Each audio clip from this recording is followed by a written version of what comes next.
Hi guys! Today I'm going to be talking about Queen for the third video in a row. I'm sorry to anyone who subscribed to me for my non-Queen content. I know I've been talking about them a lot lately, but this is going to be it for a while, I promise. This video is also going to be a little bit looser and less structured than my usual content. It's mostly just a collection of thoughts that I'd like to share, kind of like that video on Watcher I made a while back. I do have a video planned for next week, another episode of Criminally Underrated Media, which will be much more in line with the stuff I usually make. So for context, Queen is re-releasing their debut album, Queen 1, over 50 years after its initial release in 1973. They've already released the lead single, a remastered version of The Night Comes Down, and this single and its accompanying video have drawn a lot of criticism from fans for two main reasons. One, the revisited version of the song has pitch-corrected Freddie Mercury's original vocals, and two, in case you couldn't tell by the footage I'm showing you right now, the music video was made with AI.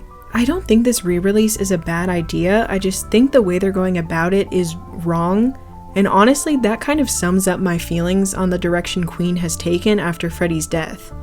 In my opinion, they've kind of developed a track record of presenting great ideas and then executing them horribly.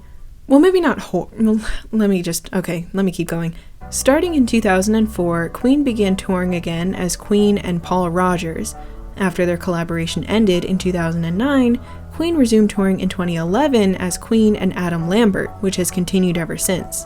There are a lot of different sides you could take and opinions you could have on this concept, but my personal opinion is that the idea of Queen touring with a new lead singer and bassist is not a bad idea, although you could certainly question why exactly this is necessary, but I do have some small issues with the execution. First of all, it doesn't feel quite right to call it Queen, even if it's Queen and whoever, because John Deacon isn't there. It's only Brian May and Roger Taylor. That's not Queen to me, that's half of Queen, that's Quee. Queen is Freddie Mercury, Brian May, Roger Taylor, and John Deacon. Any other lineup can't really be called Queen, in my opinion. And why isn't John Deacon there? Because he retired after Freddie's death. He didn't see the point in continuing the band without Freddie, and to be honest, I agree with him. I also think he had probably wanted the opportunity to leave the public eye for a long time, and Freddie's death gave him that opportunity, but that's pure speculation on my part. And second of all, I think Queen and Adam Lambert in particular has begun to feel more and more like a cash grab.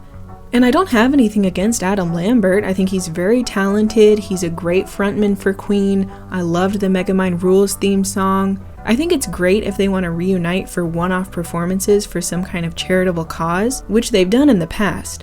But their current pattern of tour after tour just kind of feels like they're milking it at this point. Again, that's just my opinion. I want to make that really clear so nobody gets mad. And then there was that goddamn dumb fuck movie. Sorry, speaking of getting mad. I know I said I was going to go back to pretending Bohemian Rhapsody didn't exist, and I swear I will after this video. If this is the first video of mine you've come across, to make a very long story short, I hate Bohemian Rhapsody. It may not be the worst movie I've ever seen, but it is my least favorite. I have spent so much time explaining ad nauseum why I hate this movie so much and why I think it sucks dick. Sorry. This is what happens when I don't have a script. But for the sake of my returning viewers, I can't do that again. I'm not going to put you through that. All I'm going to say is that, for the record, I don't think a Queen biopic was a bad idea. I've seen biopics that I thought were just fantastic. For example, I think Rocket Man is pretty good. It's pretty good. I thought it was good. It was fine. I think Bohemian Rhapsody could have been fantastic if it had been done right, but it wasn't, in my opinion. My point is, the remaining members of Queen, Brian and Roger, were very closely involved in the making of the film, and they made several choices along the way that would enable the film to be seen by a wider audience, therefore making the film more money, and also making the film so much worse. And now we've arrived at the re-release of Queen 1 and the lead single The Night Comes Down, which is what this video was supposed to be about. Again, I don't think this re-release is a bad idea. I think it makes sense to release remastered deluxe editions of these classic albums.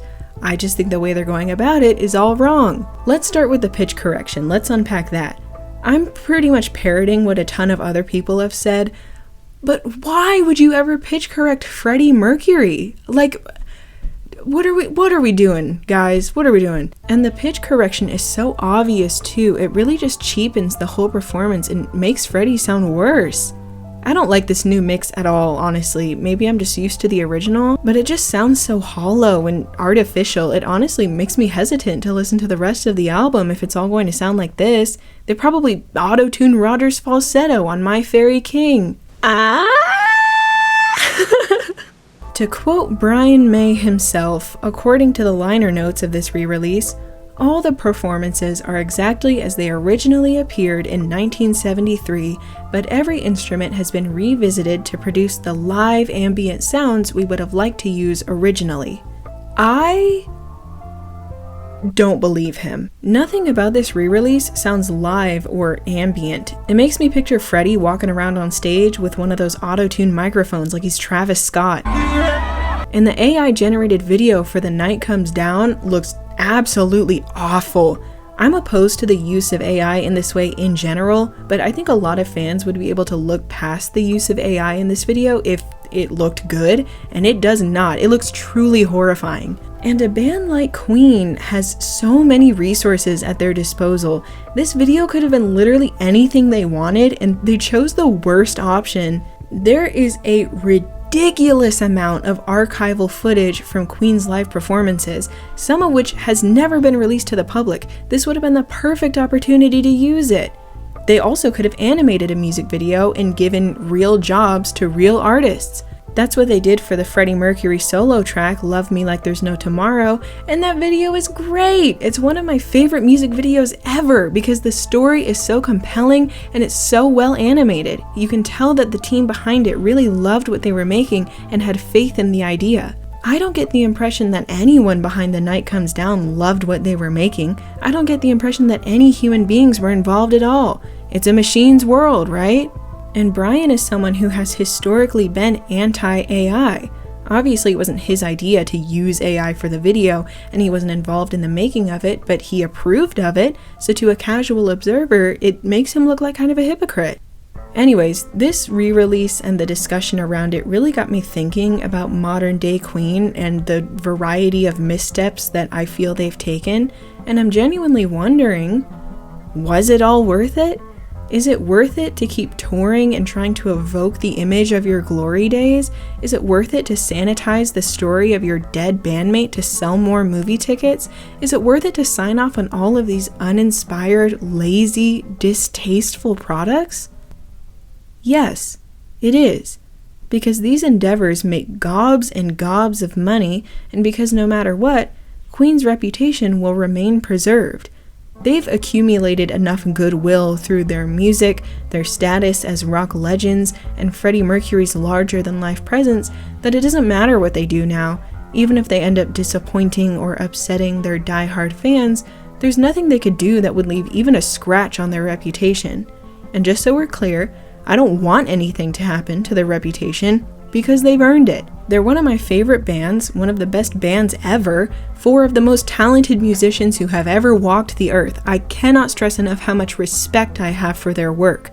I also don't want to place all the blame on Brian and Roger. I know that they aren't solely responsible for any one of these choices. Queen has become so much bigger than Brian and Roger. It's become so much bigger than the 4 original members.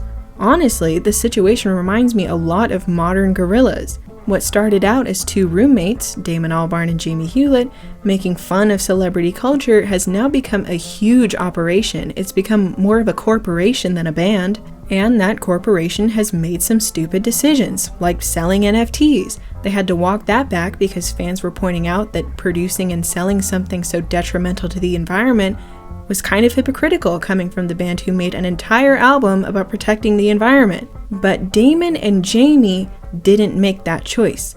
The big wigs and higher-ups at Universal Music Group did because Gorillaz has become so much bigger than Damon and Jamie. And that's exactly the point I'm trying to make with Queen, only their situation is worse in my opinion because 1, they're so much more iconic and influential than Gorillaz will ever be, sorry Gorillaz. 2, their missteps are more egregious in my eyes, and 3, they have a legacy to protect. And is this really how we want to honor Freddie's legacy? Freddie was an artist. He was someone who made music because he loved making music. I hate when fans try to speak for celebrities, especially dead celebrities, because we never knew them and we'll never know what they would have wanted, but I can't imagine Freddie Mercury approving of this. And I think what really rubs me the wrong way is that the remaining members of Queen keep insisting that everything they do is in service of Freddie's legacy, even though they keep making these flagrantly disrespectful choices. In case it wasn't already obvious, I think Queen has really let their greed take over, and they're willing to cut a lot of corners and make a lot of objectionable choices to satisfy that greed. And I don't just mean Brian and Roger, I mean Queen as a brand, as a corporation. The bigwigs and the higher-ups know how much you love Queen, and they're going to keep taking advantage of that because the money keeps coming. So of course it's worth it. They have to keep going. The show must go on. There was a book released back in 2018 called Queen Album by Album, which is exactly what it sounds like. It was a retrospective of the band's entire discography. And there's a quote in this book from music journalist Stephen Dalton about the show must go on that I find really interesting, and I'm going to end this video by sharing it with you. It's a great foreshadowing of Queen's business plan for the future. They're basically saying, we're going to milk the hell out of this career, with or without Freddie. The show must go on. The checks must keep rolling in.